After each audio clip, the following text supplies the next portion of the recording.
함께 하나님 말씀을 나눌 수 있어서 참 기쁘고 행복합니다.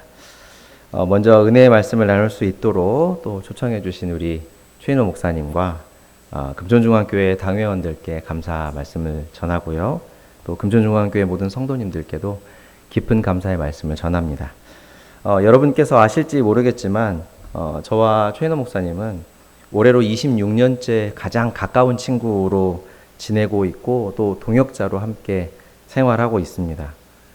풋풋한 그 신학교 시절에 함께 공부하고 또 운동도 하고 또 말씀 듣고 기도하던 그런 친구였고 각자의 자리에서 지금은 하나님 나라 사역에 매진하는 그래서 동역하는 사이입니다. 목사님 방금 얘기하신 것처럼 최인호 목사님은 제가 참 사랑하고 존경하는 목사님입니다. 빈말이 아니에요. 그동안 제가 20년 넘게 그 교회와 성도를 사랑으로 섬기는 모습을 아주 가까이에서 지켜본 친구이자 동역자로서는 정말 사랑과 존경을 표하지 않을 수 없는 그런 좋은 친구이고 동역자예요. 최 목사님하고 제가 사실 파주라는 곳이 굉장히 낯선 곳이거든요.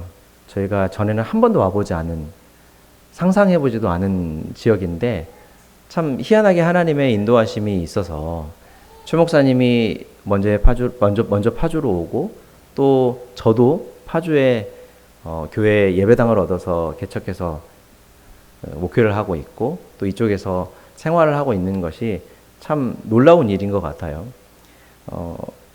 그 대학교 1학년, 2학년 때 같이 기숙사 생활하면서 지내고 나서 지금까지 이렇게 자주 만나서 밥 먹고 차 마시고 하는 적이 없었던 것 같아요.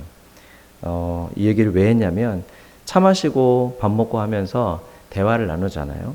그러면 목사님이 얘기하는 대화 속에서 교회를 향한 그리고 성도 여러분을 향한 그 애달픈 사랑의 마음이 워낙에 절절하게 느껴져서 저에게도 목회의 어떤 열정으로 전해질 때가 참 많았던 것 같아요. 이번 말씀 사경회의 주제가 회복, 치유, 능력 이렇게 되어 있는데 목사님을 통해서 하나님의 회복과 치유와 능력이 여러분에게 충만하게 임하기를 바랍니다. 아울러 저도 오늘 그 한 축을 담당할 수 있게 되어서 참 기쁘고 감사합니다. 예수님께서 이 동네 저 동네를 다니시면서 하나님 나라를 가르쳐 주셨어요. 주님은 보통 말씀으로 가르쳐 주셨지만 때때로는 그 사람들에게 필요한 눈으로 볼 수 있을 하나님의 나라의 모습을 보여주셨죠. 당시에는 우리가 가지고 있는 완성된 신구약 성경 66권의 성경이 없었기 때문에 명확한 기준이라는 것이 없었어요. 기준이 없으니 누군가가 그럴듯한 말을 하면 깜빡 속아 넘어가기 일쑤였죠. 사도행전 13장에 등장하는 마술사 엘루마 같은 경우가 대표적인 사례라고 할 수 있습니다. 그래서 진리 자체이시고 그 무엇보다 명확한 기준이시고 그 기준 그 자체가 되시는 예수님은 성경이 정해지기 전까지 그리고 예수님의 제자들이 활동하던 그때까지 신구약 성경이 정해진 때가 대략 2세기 이후부터라고 하니까 그 전까지 한시적으로 기적이라고 하는 방법을 교보제로 사용해서 하나님의 나라를 설명하셨던 것이죠. 그런데 또 한편으로는 하나님의 나라가 우리 상식으로는 사실 하나부터 열까지 다 기적과도 같은 일이니까 크게 틀린 것도 아닐 거라 생각합니다. 가령 빵 5조각과 물고기 2마리로 성인 남성만 5,000명, 그러니까 어린이와 여성과 노령층까지 합하면 적어도 2만 명 이상의 사람들을 배부르게 먹이신 사건이 보여주는 것은 하나님의 나라는 이처럼 모두가 다 배부르게 먹고 마실 수 있는 나라여서 이 세상에서처럼 한정된 재화를 더 가지려고, 더 먹으려고, 더 차지하려고 서로 미워하고 빼앗고 싸울 필요가 없다라고 하는 사실이요. 그런 나라다라고 하는 것을 선명하게 보여주신 사건이죠. 그리고 그 나라를 다스리며 백성을 먹이시는 분은 바로 예수님 자신임을 명확하게 나타내 보여주신 사건입니다. 이렇게 기적을 우리 주님은 사용하셨던 거죠. 하지만 지금은 우리가 명확한 기준을 가지고 있습니다. 어느 시대든지 어떤 상황이든지 변함이 없는 진리의 말씀, 성경을 우리가 가지고 있기 때문에 이와 같은 기적은 더 이상 필요가 없어요. 제 말은 기적이 없다, 기적이란 이 세상에 없다라는 말을 하는 게 아니고요. 적어도 기적 같은 하나님의 나라를 설명하는 데에 더 이상 그때그때 상황에 따라 일어나는 기적이 아니라 언제 어디서나 어떤 사람이 보더라도 변함이 없는 진리의 말씀을 통해서 시간과 공간을 초월해서 명확하게 하나님의 나라를 성경을 통해 우리가 볼 수 있게 되었다라는 것이죠. 예수님께서 승천하시고 2000년의 시간이 흘렀지만 우리는 하나님의 살아있는 말씀을 통해 여전히 기적 같은 하나님의 나라를 보고 경험할 수 있다라는 겁니다. 집에서건 교회에서건 일터에서건 어디서건 가네요. 오늘도 하나님의 나라를 가르쳐 주시던 예수님을 사람들이 기다리고 있었습니다. 그들도 하나님의 나라를 기대하고 있었어요. 그때 야이로라는 사람이 급하게 예수님을 찾아왔습니다. 그는 회당장이었다라고 하죠. 회당은 당시 이스라엘 민족들이 동네마다 모여서 성경을 읽고 그 성경에 대해서 듣고 또 기도하던 장소였습니다. 뿐만 아니라 아이들에게는 율법을 가르치는 곳이었고 그 동네에 모여 사는 유대인들의 모임의 장소, 커뮤니티 같은 곳이었어요. 다시 말하면 예배, 교육, 생활 전반의 활동들이 이루어지는 복합적인 장소가 바로 회당이라고 하는 것이었습니다. 여기에 장이 바로 회당장이고 야이로가 회당장이었습니다. 적어도 그 동네 유대인들에게는 이 야이로라는 사람은 매우 명망 있는 사람이고 존경받는 어른 중에 어른이었죠. 그런 그가 예수님을 찾아왔어요. 그리고 예수님 앞에 넙죽 엎드려서 자신의 집으로 와달라라고 하는 요청을 했습니다. 회당장이 엎드려서 간절하게 요청할 정도면 아마도 굉장히 중요하고 큰 일이었겠죠. 어찌된 영문인지 알고 보니 12살 된 외동딸이 병세가 깊어서 몹시 위독한 상태였다라고 하는 겁니다. 10분 이해가 되는 것 같아요. 아이를 낳아서 길러보면 자녀들이 아프면 병세가 약하든지 아니면 중하든지 이런 걸 떠나서 조금이라도 아프면 엄마 아빠는 어떻습니까? 마음이 애가 타죠. 어떡할까. 차라리 내가 아팠으면 하는 게 엄마 아빠의 마음이잖아요. 예전에 언뜻 지나면서 어떤 그 드라마 하나를 본 장면이 기억이 나는데 어떤 엄마가 아이를 안고 병원의 응급실에 막 뛰어들어와서 아이가 많이 아프다고 빨리 의사 선생님 좀 불러달라고 막 고래고래 소리를 지르는 거예요. 의사 선생님이 달려와서 그 엄마를 봤더니 굉장히 낯이 익은 얼굴인 겁니다. 알고 보니 자기랑 잘 알고 있는 의사였어요. 우리나라 옛말에 중이 제 머리 못 깎는다 그러죠.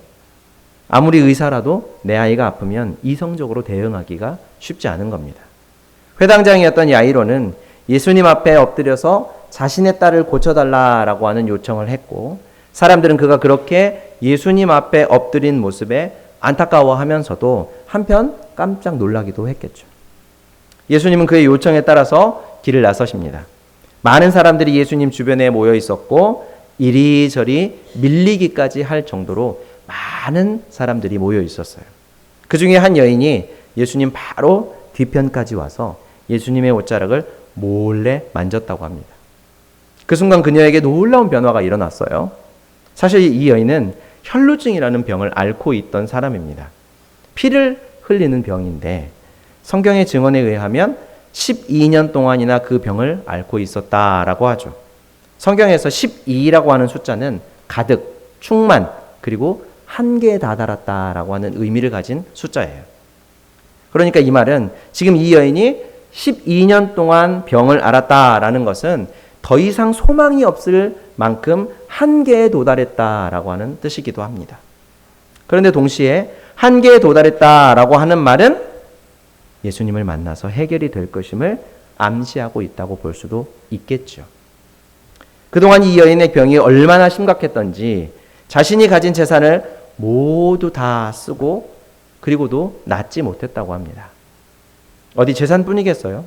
고대인들의 경우에, 특히 유대인들의 경우에 나을 수 없는 병에 걸린 것은 그가 하나님께 도저히 용서받을 수 없는 크나큰 죄를 지어서 천벌을 받은 것이다 라고 여겼기 때문에 그녀는 지금 친구도 이웃도 다 잃어버렸을 것이고 심지어 가족도 그녀를 돌보지 않았을 가능성이 크다고 볼 수 있어요. 더욱이 유대인들에게는 피는 매우 중요한 것이었기 때문에 피를 흘린다라고 하는 것은 범상치 않은 일로 간주가 됐고 특히 여성이 피를 흘린다라고 하는 것은 부정한 경우였기 때문에 정말 최악 중에 최악의 경우라고 말할 수 있습니다. 그런 그녀가 예수님을 찾아와서 예수님의 옷자락을 만졌어요. 왜 그랬을까요? 회당장 야이로만큼이나 간절한 마음 때문에 그랬겠죠. 하지만 이 여인은 야이로처럼 당당하게 예수님 앞에 나설 수 없던 여인이었어요. 왜냐하면 12년 동안이나 피를 흘리는 여성이었기 때문이죠. 모두가 그녀를 죄인 취급하면서 슬슬 피했을 겁니다. 그래서 밀고 밀릴 만큼 많은 인파가 몰려 있을 때 그 속에서 1대1이 아닌 아무도 몰라야만 예수님을 만날 수 있는 그런 딱한 처지에 처한 여인이었죠. 그런데 이 여인이 예수님의 옷자락을 만지자 병이 나았어요. 12년 동안 숱한 의사들을 만나고 자신이 가진 전 재산을 다 쓰고도 나을 수 없었던 병이 한순간에 나았으니 얼마나 놀라운 일입니까? 병, 아픔, 슬픔, 고통이 없는 하나님의 나라, 그 나라의 통치자가 예수님이라고 하는 사실을 선명하게 우리에게 보여주는 장면이죠. 이제 그녀에게 새로운 삶이 열렸습니다. 어떻게 하면 좋을까요? 어떻게 했을까요? 올 때 몰래 왔던 것처럼 몰래 군중을 빠져나가서 집으로 가면 되겠죠. 마치 교회 몰래 왔다가 아무도 모른 척 지나가는 그런 사람들처럼요. 이 상황에 예수님이 어떻게 하셨나요? 예수님이 굉장히 눈치 없는 일을 하십니다. 오늘 본문 45절과 46절을 우리 세번역 말씀으로 같이 한번 읽어보겠습니다. 시작. 예수께서 물으셨다. 내게 손을 댄 사람이 누구냐? 사람들이 모두 부인하는데 베드로가 말하였다. 46절이요. 선생님, 무리가 선생님을 애워싸서 밀치고 있습니다. 그러자 예수께서 말씀하셨다. 누군가가 내게 손을 댔다. 나는 내게서 능력이 빠져나간 것을 알고 있다. 제가 왜 예수님에게 감히 눈치 없다라는 얘기를 하셨는지 아시겠어요? 여인의 경우에 사람들에게 주목을 받는다라고 하는 것은 굉장히 불편한 일이고 또는 위험한 일이기도 합니다. 그런데 이제 병이 나았으니 조용히 집으로 돌아가면 아무 일도 일어나지 않았을 거예요. 이제 더 이상 다른 사람들에게 손가락질 받지 않아도 되고 차별과 혐오에 눈초리를 받지 않아도 되겠다라는 생각을 했겠죠. 그런데 예수님이 굳이 하지 않아도 되는데 예수님이 굳이 여인을 아는 척 하시는 거예요.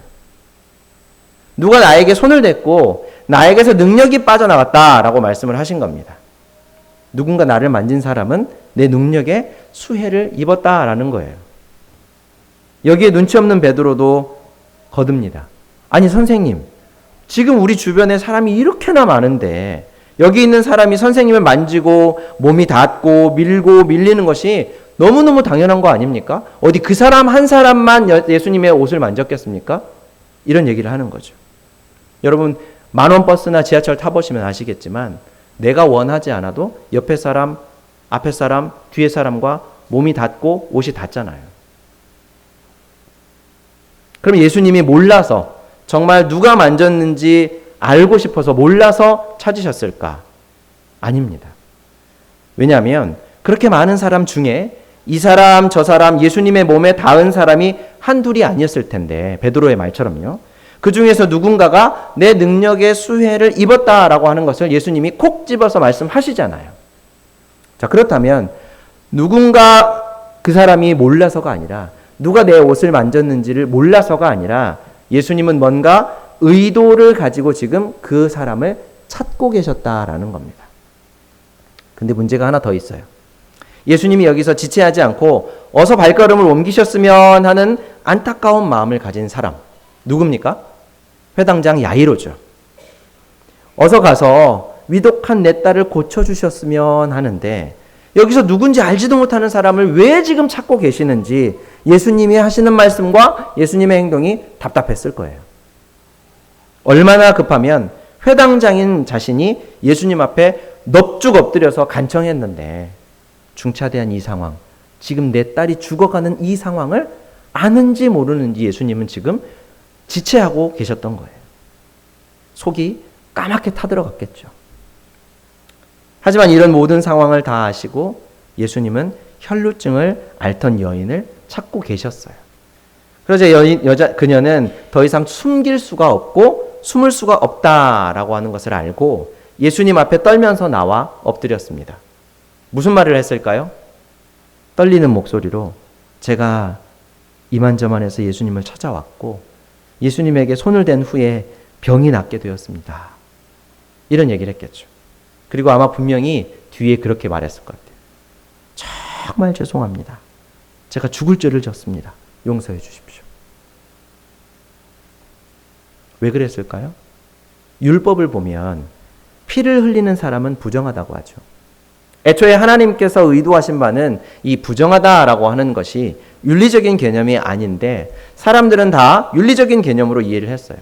그래서 피를 흘리는 사람은 죄인이다라고 생각했고 피를 흘리는 사람과 접촉하면 접촉한 그 사람도 부정하게 된다라고 여겼던 겁니다. 죄가 전염된다라고 생각했던 거예요.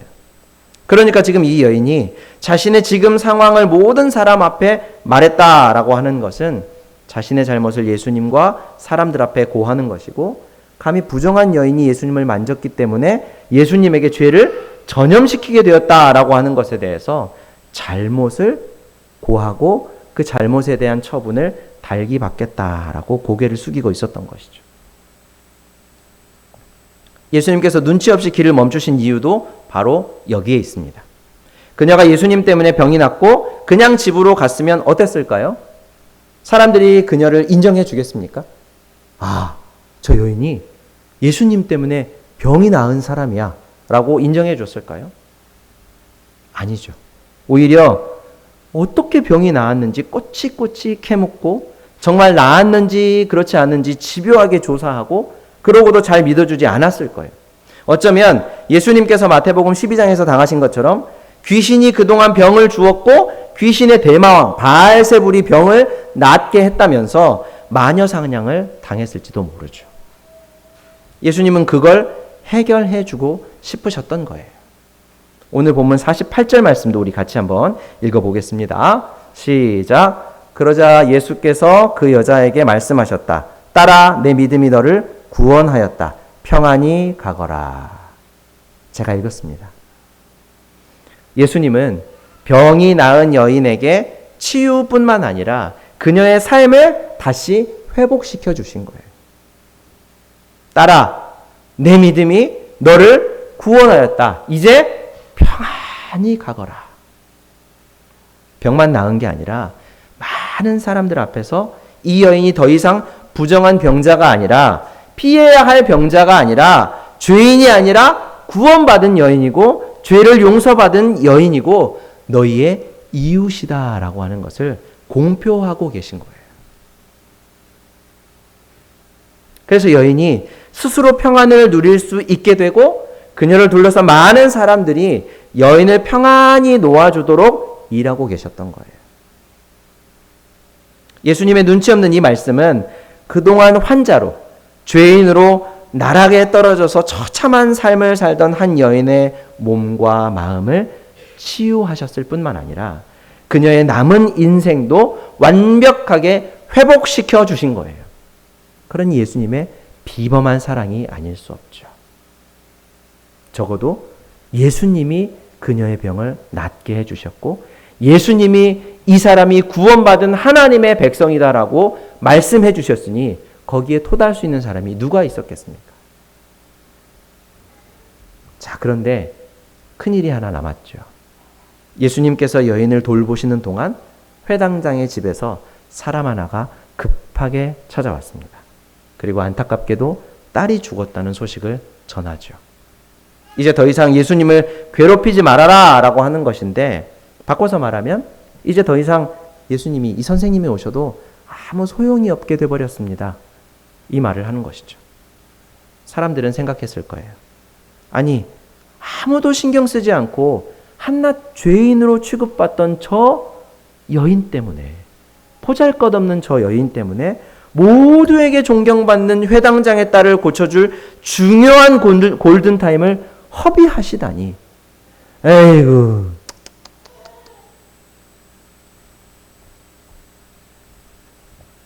어떻습니까? 아마 우리 모두 충분히 이런 생각을 했을 것 같죠. 그렇지 않습니까? 사람 목숨이 다 똑같다지만 타인에게 존경받고 명망 있는 사람, 또 돈 많은 사람들은 더 중요하게 여기는 게 안타깝지만 우리의 현실이잖아요. 하지만 하나님의 나라는 어떻습니까? 전혀 그렇지 않는다는 거예요. 어떤 사람이든, 여기서 만나는 회당장 야이로의 딸과 혈루증 앓던 여인은 사실 유대 사회에서는 극과 극의 처지였을 것이 분명합니다. 소위 흙수저와 금수저 차이였겠죠. 모두에게 존경받는 회당장의 딸이라고 한다면 당연히 사람들이 그 소녀를 사랑해주고 진심으로 존중해 주었을 거예요. 아이고 우리 회당장 따님 이러면서 아마 가는 곳마다 딸을 환영해 줬겠죠. 반면에 혈루증 앓던 여인은 어땠을까요? 누가 그녀를 부르기나 했겠습니까? 오히려 그녀가 다가오면 너나 할 것 없이 피하기 바빴겠죠. 하지만 예수님은요, 하나님의 나라는 어떻습니까? 이 두 사람에게 아무런 차별이 없이 대했던 거예요. 왜요? 하나님은 모든 사람을 하나님의 형상대로 창조하셨기 때문입니다. 각자의 첫 가치가 모두 하나님의 형상에 버금가는 가치를 지니도록 하나님은 그 가치를, 자신의 가치를 우리들에게, 이 사람들에게 평등하게 나누어 주셨기 때문이에요. 좋습니다. 다 좋지만 여인이 치유받고 삶의 가치를 회복한 이 순간에 오히려 회당장의 딸은 죽어버렸잖아요. 그러면 어찌 보면 역차별당한 것은 아닌가? 그렇지 않습니다. 50절 말씀 제가 한번 읽어드릴게요. 예수께서 들으시고 나서 회당장에게 말씀하셨다. 두려워하지 말고 믿기만 하여라. 딸이 나을 것이다. 아멘. 예수님은 모르시는 게 없고 못하시는 일이 없는 하나님이시죠. 예상치 못한 여인과의 만남 때문에 회당장 야이로의 딸, 소녀의 죽음을 놓쳤다라고 말할 수 없는 거예요. 여인과의 만남도 소녀의 죽음도 예수님은 모두 알고 계십니다. 딸이 죽었다라는 말에 모든 것이 무너진 회당장 야이로에게 모든 것을 알고 출발했으니 걱정하지 말아라. 두려워하지 말고 나만 믿어라 라고 말씀하고 계시는 거죠. 하지만 딸이 죽었는데 말처럼 두려워하지 않고 분해하지 않고 진정할 수 있겠습니까? 딸이 죽었는데. 안 되죠. 예수님은 딸이 죽은 상황에도 여전히 자신이 필요하다라고 하는 것을 말씀하고 계시는 겁니다. 회당장의 집에 도착한 예수님은 제자인 베드로, 요한, 야고보, 그리고 회당장 부부만 소녀가 누워있는 방에 들어오게 하셨어요. 회당장의 가족들, 집안 사람들, 지금까지 예수님을 따라온 사람들은 모두 다 밖에서 기다리면서 슬퍼하고 울고 있었겠죠. 어린 소녀가 죽었으니까요. 근데 예수님은 이번에도 알 수 없는 말씀을 하시죠. 울지 말아라. 아이가 죽은 것이 아니라 자고 있는 것이다. 이 말을 들은 사람들은 어땠을까요? 모두 다 콧방귀를 꼈겠죠. 그럴 만합니다. 누가 봐도 죽었는데 잔다라는 예수님의 말이 너무 이치에 맞지 않는 말이잖아요. 소녀의 목숨을 살려낼 수도 없고 사람들의 마음을 위로할 수도 없는 이 이상한 말을 예수님은 왜 지금 하고 계실까? 예수님은 죽은 소녀의 손을 잡고 말씀하셨어요. 아이야, 일어나라. 그러자 놀라운 일이 일어났습니다. 예수님의 말씀에 아이의 영이 돌아와서 아이가 일어났다라고 하죠. 영이 돌아왔다라는 말에서 아이가 정말로 죽었었다라고 하는 것을 우리가 확인할 수 있는 거예요. 그런데 예수님의 말씀에 죽었던 아이의 영이, 예수님의 말씀에 죽었던 아이의 영이 돌아와서 다시 살아난 거예요. 예수님은 소녀에게 먹을 것을 가져다 주어라 라고 하십니다. 정말 살아났다는 것을 주지시켜 주시려고 했을까요? 잘 모르겠지만, 하지만 분명한 것은 예수님은 생명을 주관하시는 분이다 라고 하는 사실이요. 사람을 자신의 형상대로 창조하신 하나님과 동일한 분, 생명을 주시는 분이다 라고 하는 사실이 여기서 드러나는 겁니다. 회당장 부부는 딸이 살아난 기쁨과 동시에 예수님에 대해서 크게 놀랐습니다. 예수님은 이 둘에게 이 일을, 오늘 너희가 겪고 본 이 일을 아무에게도 말하지 말아라 라고 당부하셨어요. 많은 사람들 앞에서 공표하시던 혈루증 여인의 경우와는 정반대죠.